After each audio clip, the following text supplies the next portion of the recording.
بسم اللہ الرحمن الرحیم۔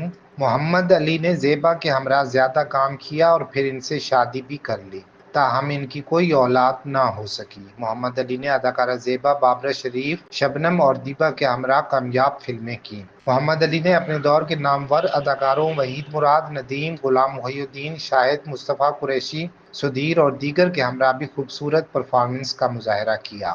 وحید مراد کو وہ اپنا بیٹا کہتے اور ان سے بے پناہ پیار کرتے تھے۔ محمد علی نے اپنے جونیئر فنکاروں کی بھی ہمیشہ بھرپور حوصلہ افزائی کی۔ در حقیقت وہ ایک انسان دوست اور عظیم فنکار تھے۔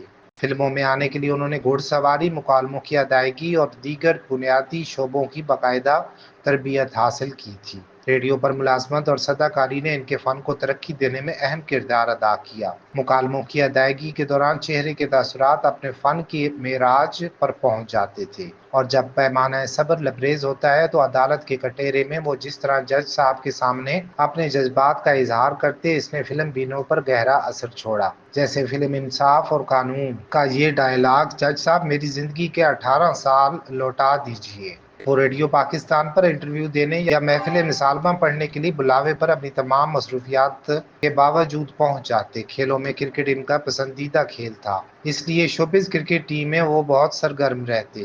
وہ بہترین کرکٹر کے طور پر مختلف امدادی میچوں میں نمایاں کارکردگی دکھاتے۔ محمد علی کو رقص نہیں آتا تھا، مگر فلم آئینہ اور صورت و دیگر فلموں میں رقص کا خوبصورت مظاہرہ کر کے اپنے فن کا لوہا منوایا۔ وہ فلمی صنعت میں بھیا کے نام سے مشہور تھے اور دوسروں کو چندہ مخاطب کر کے پکارتے تھے۔ فلم کی شوٹنگ پر وہ اپنے لیے اپنی جیب سے کھانا منگواتے اور ذاتی گاڑی کا استعمال کرتے تھے۔ وقت کے پابند اور پروڈیوسر سے ہمدردی رکھتے ہوئے ان کو سہولتیں فراہم کرنے میں پیش رہتے۔ روایتی فلمی اداکاروں کی طرح وہ فلم ساز سے کبھی کنوینس الاؤنس طلب نہیں کیا کرتے تھے۔ وہ دل کے بھی بہت خوبصورت تھے۔ خدا نے انہیں دنیا کی ہر سہولت اور آسائش سے ہمکنار کر رکھا تھا، مگر انہیں اولاد نہ ہونے کا غم مرتے دم تک رہا۔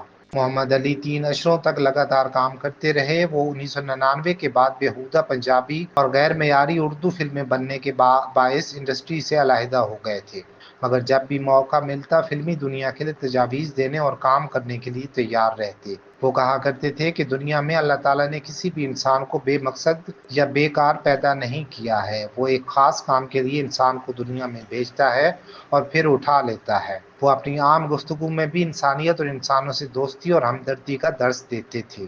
وہ ایک محب وطن اور سچے پاکستانی تھے۔ 90 کی دہائی کے بعد ان کی طبیعت خراب رہنا شروع ہو گئی تھی۔ وہ دل کے دورے کا بھی شکار ہوئے، پھر شوگر اور بلڈ پریشر جیسے امراض نے ان کو گھیر لیا۔